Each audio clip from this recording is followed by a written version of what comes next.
오늘은 하나님께 쓰임받는 사람들이란 제목으로 말씀을 잠깐 드리려고 합니다. 여러분, 중국은 우리나라 역사에 비해서 훨씬 오래전에 기독교가 들어왔습니다.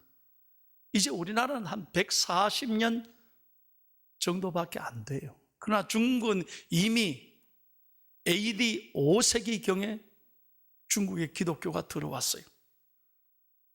비교가 안 될 만큼 오랜 역사를, 기독교의 역사를 갖고 있다는 거예요. 그럼에도 불구하고 우리나라에 비해서 중국의 기독교가, 교회가 왜 이렇게 발전하지 못하고 쇠퇴했는가? 왜 지금 수많은 선교사들이 중국 땅에서 선교를 못하고 그들이 다 추방되어서 눈물을 흘리고 있는가? 여러 가지 이유가 있지만 가장 큰 이유는 중국의 교회들이 지도자들을, 사람들을 잘못 세웠기 때문이라는 거예요. 여러분, 역사에 보면 중국에서는 돈을 번 사람들 대부분이 아편 장사를 했습니다. 그렇게 부도덕하게 돈을 번 사람들이 교회에서도 중요한 일꾼으로 선택했던 거예요. 그래서 한편으로는 아편 장사에서 돈 벌고, 교회 와서는 교회 섬긴다고 폼 잡고 일하고, 그러다 보니 교회가 발전하지 못한 거예요. 성장하지 못한 거예요. 결국 공산당이 들어오면서 교회는 문을 닫게 되었고 복음을 마음대로 전할 수 없는 그런 나라가 되었던 거예요. 우리가 잘 아는 러시아도 마찬가지입니다. 여러분, 러시아 한번 가보십시오. 정교회라가 그래가지고 이 캐톨릭과 쌍벽을 이룰 만큼 러시아의 기독교 역사는 얼마나 오래되고 그 교회가 얼마나 아름답고 멋있는지 몰라요. 그러나 지금은 그 교회들이 다 쇠퇴했어요. 러시아의 기독교는 무너지고 말았습니다.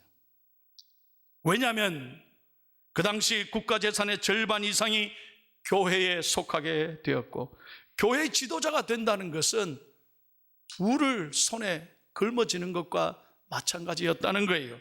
다시 말해서 중직을 맡아서 하나님을 잘 섬기는 것이 아니라 자신의 이득을, 물질을 취득하기 시작했다는 거예요. 그래서 결국에는 러시아가 교회의 타락을 불러오게 됐고, 공산당 치하에서 70년간 교회는 고통을 당하고 말았던 거예요. 이것이 역사가 가르쳐주는 교훈이라 이 말이에요. 다시 한번 말씀드립니다. 교회가 준비되지 못한 사람, 올바른 하나님의 사람을 세우지 못했을 때는 교회가 그만큼 손해보고 성장에 심각한 저해를 가져온다는 거예요. 그래서 사람을 바로 세우는 것이 얼마나 중요한지 몰라요. 그런 의미에서 오늘 성경 말씀 본문은 초대교회가 어떻게 그 당시에 사람을 세우게 됐는가, 매우 중요한 원칙을 우리에게 말씀하고 있는 것입니다. 초대교회가 점점 성장하면서 일이 많아지게 되었습니다. 사도들이 일을 감당할 수 없을 만큼 복잡한 일들이 생기게 되었다는 거예요. 그 중에 특별히 교인들 간에 히브리파 교인들, 헬라파 교인들, 그들이 그룹을 지으면서 네 편, 내 편 나누어지게 되고 갈등하기 시작했다는 거예요. 그래서 사도들은 이래서는 안 되겠다. 모든 교인들을 불러 모아놓고 오직 사도는 기도하고 말씀 전하는 것만 힘쓸 테니까 우리 교회가 사람을 세워서, 중직을 세워서 모든 일은 그분들께 맡기자. 이것이 사람을 세우는 원칙이었어요. 그러면 어떤 원칙으로 오늘 사람을 선택했는가? 오늘 본문 3절 말씀을 다시 한번 다 같이 크게 읽겠습니다. 잘 보세요. 여기에는 하나님이 말씀하시는 세 가지 원칙이 있어요. 시작. 형제들아, 너희 가운데서 성령과 지혜가 충만하여 칭찬받는 사람 7을 택해라. 우리가 이 일을 그들에게 맡기고 잘 보세요. 여기 하나님이 말씀하시는 세 가지 원칙이 있습니다. 첫째로 다 같이 읽습니다. 첫 번째 기준 시작. 하나님의 일에 쓰임받는 사람들은 뭐가 충만해야 돼요? 성령이 충만해야 돼요. 하나님의 일은 하나님의 영을, 하나님의 성령으로 충만한 사람이 하나님의 일을 하는 거예요. 내 생각으로 되는 게 아니에요. 내 아이디어로, 내 지식으로 교회 일을 하는 게 아니에요. 그러므로 여러분, 교회 일은 머리가 좋다고, 학벌이 높다고 교회 일꾼을 세우면 안 돼요. 머리 좋다고 교회 일을 하는 게 아니에요. 교회는 그 사람이 사회적인 소셜 포지션이 높다고 세우는 것도 아니에요. 교회는 그 사람이 돈을 많이 가지고 있다고 세우는 게 아니에요. 그런 걸 보고 세우는 게 아니에요. 하나님은 외모를 보시는 것이 아니라 중심을 보시는 하나님인 줄로 믿습니다. 스가랴서 4장 6절을 다 같이 읽겠습니다. 시작. 만군의 여호와께서 말씀하시되 이는 힘으로 되지 아니하며 능력으로 되지 아니하고 오직 나의 영으로 되느니라. 믿으시면 아멘. 하나님의 사람은 하나님의 영이, 성령이 충만해야 하나님의 일을 한다는 거예요. 그러므로 사랑하는 여러분, 이제부터 우리 선거를 시작하면서 내가 누구 잘 아니까, 우리 교구 사람이니까, 저 사람 좋은 대학에 나왔다며, 저 사람 뭐 돈 많이 있다며, 저 사람 말 잘하던데, 그렇게 해서 세우면 안 된다는 거예요. 여러분, 하나님께서는 무엇보다 성령의 사람을 통해서 하나님의 뜻을 이루어 가는 줄로 믿습니다. 여러분, 미국 교회 부흥의 역사를 잘 보십시오. 저는 이분의 교회를 가보고 얼마나 감동을 받았는지 모릅니다. 이분은 노아 무디 목사님입니다. 시카고에, 지금도 시카고에 가면 무디 기념교회가 있습니다. 도시 한복판에 무디 목사님이 목회했던 교회가 있어요. 미국의 큰 자랑이고 미국 부흥의 역사를 일으켜온 무디 목사님. 그는 구두 수성공의 아들이었습니다. 너무 가난했어. 초등학교도 제대로 못 나왔다니. 그렇게 배운 것이 없는 목사님입니다.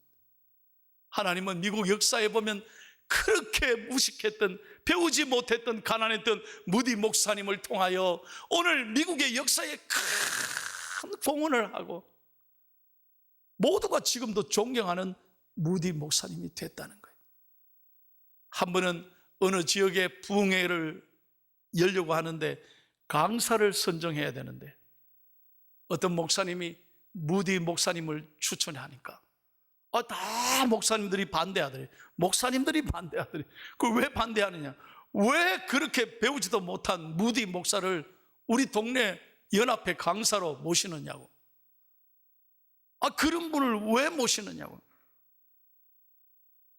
왜 강사를 무디 목사님만 고집합니까?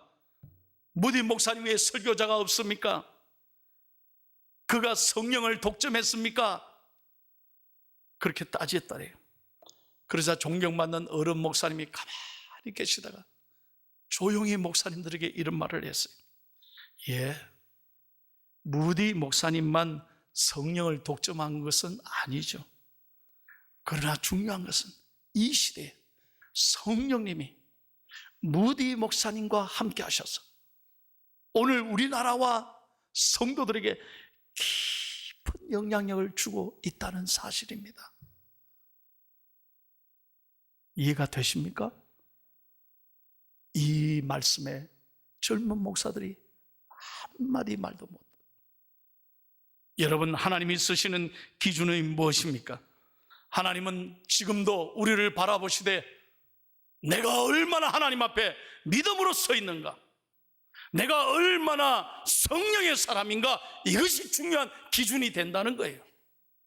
바라기는 우리 교회가 성령의 사람, 하나님의 사람을 잘 세워서 우리 교회가 든든히 세워져 가기를 예수님의 이름으로 축원합니다.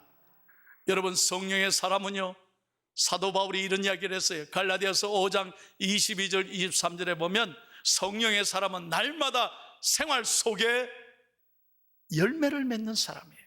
여러분 보세요. 늘 기도하고 늘 말씀 앞에 무릎 꿇는 사람은 저절로 성령으로 인격이 달라진다는 거예요. 갈라디아서 5장 22절 23절을 다 같이 읽겠습니다. 시작. 오직 성령의 열매는 사랑과 희락과 화평과 오래 참음과 자비와 양선과 충성과 온유와 절제니 이 같은 법을 금지할 법이 없느니라. 잘 보십시오. 성령의 사람의 특징이에요. 성령의 사람은 늘 교인들 간에 사랑이 있습니다. 남을 결코 비난하지 않습니다. 남의 흠을 들추지 않습니다. 오늘 한국 사회가요, 가장 가슴이 아픕니다. 남의 허물을 들추는 걸 얼마나 재미있어 하는지 몰라요. 댓글 공화국이 됐잖아요. 댓글 공화국이요. 도대체 이 나라가 왜 이렇게 돼가는 거예요? 여러분, 남을 비난하기 시작하면 에너지가 넘친다 그러네요. 그래서 졸음도 안 온대요. 우리 안에 심각한 죄성이 있어요. 남을 미워하는 죄성이 있다니까. 그러나 성령의 사람은 늘 사랑으로 덮는 거예요. 아멘 좀 하세요. 성령의 사람은 다 덮는 거예요. 허물을 덮어줘요. 생활 속에 희락이 있습니다. 여러분, 성령의 사람이 화내는 거 봤어요? 분노하는 걸 봤어요? 막 흥분하는 거 봤어요? 아니에요. 성령의 사람은 늘 기쁨이 있어요. 성령의 사람은 누구하고도 다투지 않습니다. 화평을 이룹니다. 그 사람 때문에 갈등이 잠잠해집니다. 혹 마음에 들지 않는 일이 있어도 오래 참습니다. 오래 참아요. 십자가를 생각하고 예수님을 생각하고 무슨 얘기를 들어도 오래 참는 거예요. 어려운 이웃들에 대하여 불쌍한 마음을 가지는 자비심이 있어요. 마음이 착하고요, 일을 맡기면 충성스럽게 감당하고 온유한 마음을 가지고 모든 사람과 원만한 관계를 이루며 말에나 행위에 있어서 셀프 컨트롤. 여러분, 성령의 열매 중에 특징이 뭐냐?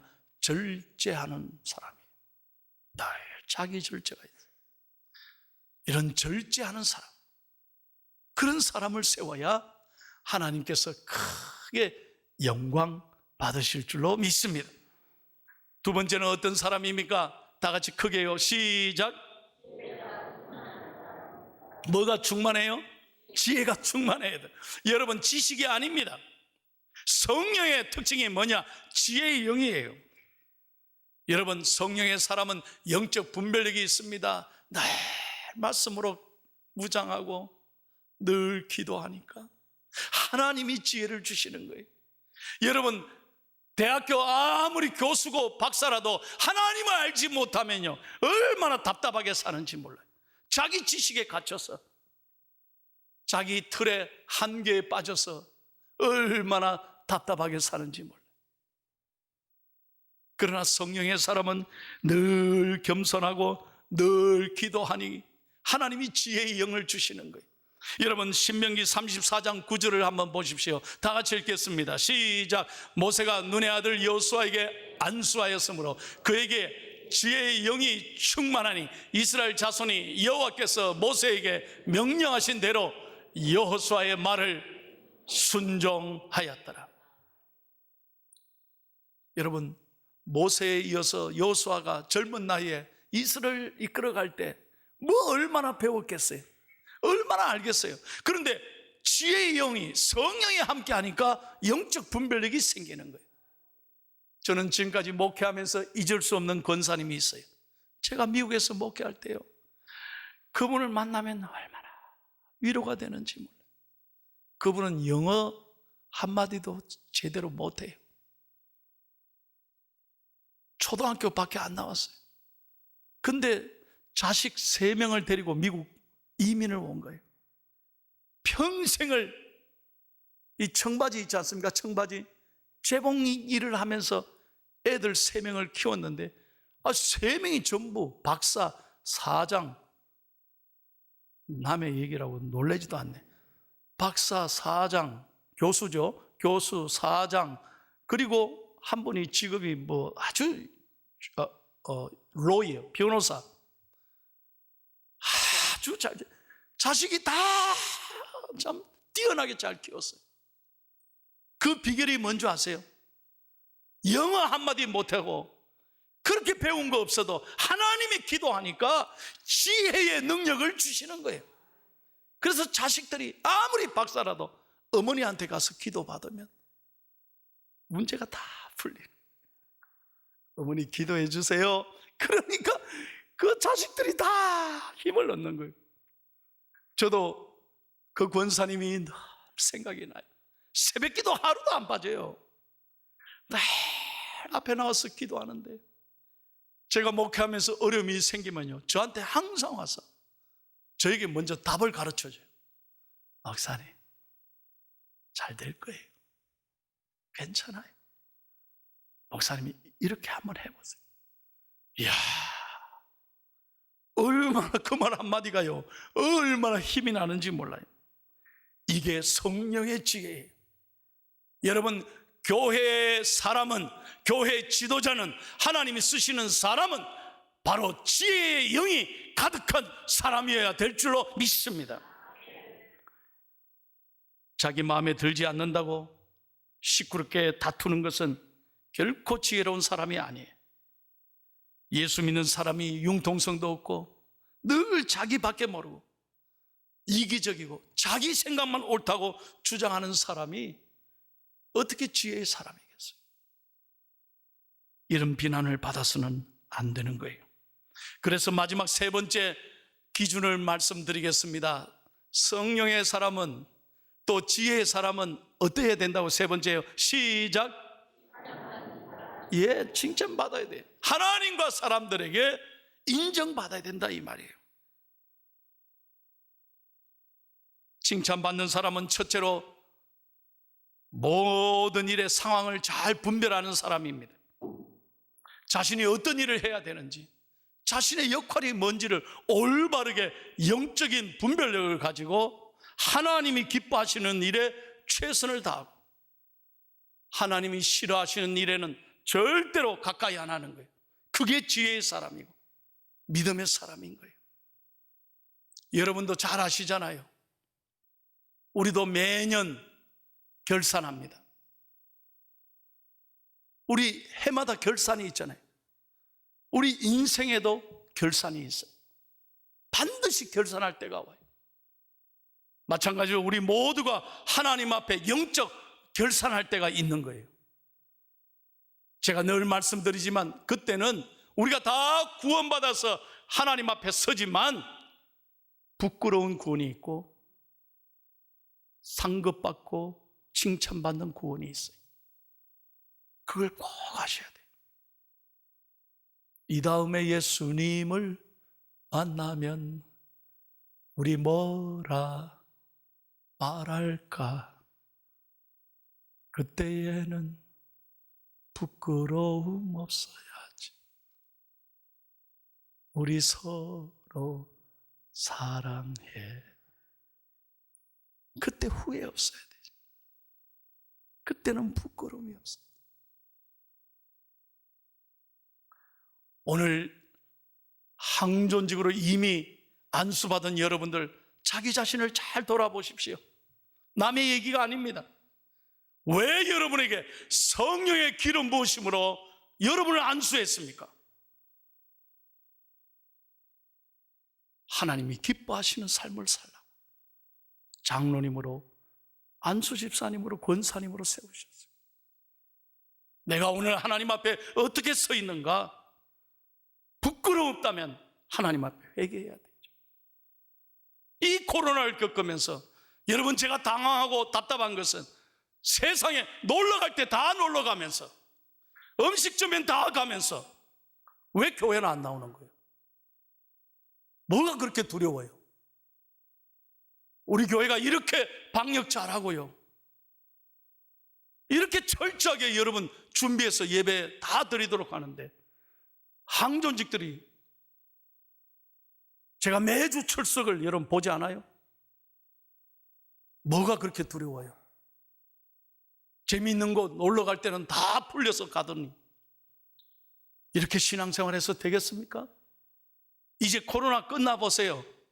저는 걱정이, 온라인으로 예배 드리도록 되더라. 교회 갈 필요 뭐 있노? 이래서 점점 우리 신앙이 합리화하고 영적으로 게을러지는 거예요. 오늘 하나님 앞에 우리가 어떤 영적 분별력을 가지고 과연 내가 하나님과 사람에게 인정받는, 칭찬받는 사람인가 잘 돌아봐야 돼요. 그리고 두 번째는 여러분, 주도적인 사람이어야 합니다. 하나님이 쓰시는 사람은 주도적이어야 된다. 이 말은 무슨 말인가? 자기 마음대로 한다는 뜻이 아닙니다. 책임질 줄 안다는 거예요. 여러분, 항존직은 뭐 하는 사람이냐? 책임질 줄 아는 사람이에요. 왜 기름 부으고 평생을 장로님으로, 권사님으로, 집사님으로 이름을 부릅니까? 폼 잡으라고? 책임지라고 세우는 거예요. 그런데 지난 5년간 교회가 어려웠을 때 책임졌습니까? 어느 자리에 있었습니까? 섬기고 봉사했습니까? 헌금했습니까? 저는 너무나 가슴이 아파요. 교회가, 여러분, 모든 직장과 사회가 책임질지를 모를 때 그 사회는 무너지는 거예요. 사랑하는 여러분, 이제 항존직이 선출되는 이 마당에서 저는 하나님 앞에 간절히 기도합니다. 지난 5년간의 이 아픔을 딛고 이제는 하나님의 사람, 성령의 사람, 칭찬 듣는 사람을 잘 세워서 주여 우리 교회를 통해서 영광 받으시옵소서. 그럴 때 우리 교회가 행복한 교회가 되고 지역사회에 모험이 되고 다시 한번 포항중앙교회라고 하는 자부심을 회복해야 될 줄로 믿습니다. 여러분, 초대교회가 이렇게 하나님의 일꾼들을 잘 세웠을 때 사도들은 행복했어요. 기도와 말씀에 전념할 수 있었어요. 여러분 꼭 기억하십시오. 왜 일꾼을 세웠느냐? 사도들을 돕기 위해서 세운 거예요. 목회자를 협력하라고 교회 일꾼 세우는 거예요. 그런데 목회자를 견제하라고, 목회자를 비난하라고 세우는 게 아니에요. 그런데 오늘날 점점 목회자의 걸림돌이 된다면 얼마나 이 가슴 아픈 일이겠어요. 저는 우리 교회의 항존직들이 우리 교회와 목회자들의 자랑이 되기를 축복합니다. 걸림돌이 아니라 디딤돌이 되어서 제가 목회를 떠나는 날, 참 장로님 때문에,